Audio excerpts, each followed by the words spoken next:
And today we're going to be doing a deep dive on something that's often seen as a virtue, but maybe sometimes it holds us back. We're talking about pragmatism. Now, on the surface, being practical sounds pretty good, right? Like, who doesn't want to be practical? But what if I told you that sometimes, that pursuit of practicality can actually stifle innovation and it'll prevent us from reaching our full potential? And that's the idea that Francisco Cobos, an agile coach, he presents this in a piece that we're looking at today.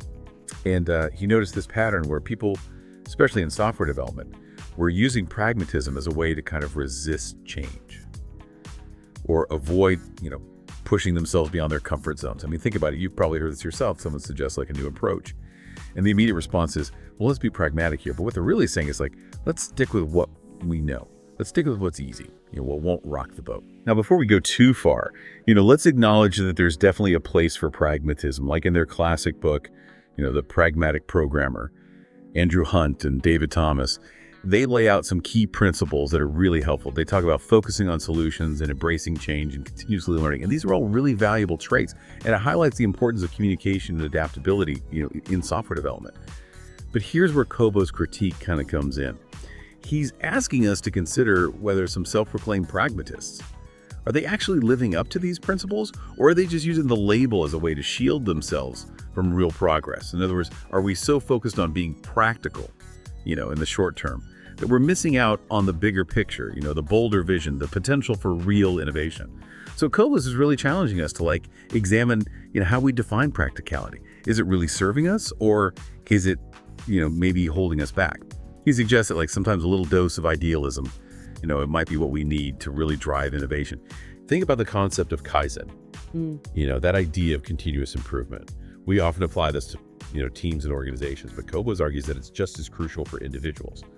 What if we all approached our work with that mindset of always seeking those small improvements, even if it means, pushing ourselves a bit outside that comfort zone? I mean, that's where the real growth happens, right? And it's not just about individual growth either. It's about that power of collaboration. Cobos reminds us that software development, it's inherently a social activity. I love this quote from Robert C. Martin, Uncle Bob, kind of a legend in the agile world. He said, programming is a social activity, point blank. And it's so true, right? We can't achieve greatness in isolation. We need to be bouncing ideas off each other, challenging each other's assumptions, and working together to find, those best solutions. And this is where that overemphasis on individual pragmatism can really get in the way. Imagine you're on a project, right? And a teammate suggests a new approach that's maybe a little unconventional. That pragmatic side of you might immediately jump in with a bunch of reasons why it won't work. It's too risky. It's not practical. But what if instead you took a step back and really considered the idea? What if you engaged in a constructive dialogue, explored, those potential benefits, and, work together to actually find a way to make it work? That's the difference, between kind of stagnant pragmatism and a healthy pragmatism. One is about clinging to the familiar, the comfortable, playing it safe. The other is about using practicality as a tool for progress, finding those innovative solutions, pushing the boundaries of what's possible. So, where does this all leave us? Well, Cobos, he leaves us with a pretty powerful thought. He says, pure pragmatism can't imagine a bold future. Pure idealism can't get anything done. It is the delicate blend of both that drives innovation. So next time you hear yourself or someone else saying, let's be pragmatic, take a second and just pause, reflect. Are you using pragmatism as a tool to, move forward, or as an excuse to stay stuck? Are you open to, exploring new ideas, even if they seem a little impractical at first? Remember, true pragmatism, it's not about clinging to the status quo. It's about finding those practical ways to achieve those, ambitious goals.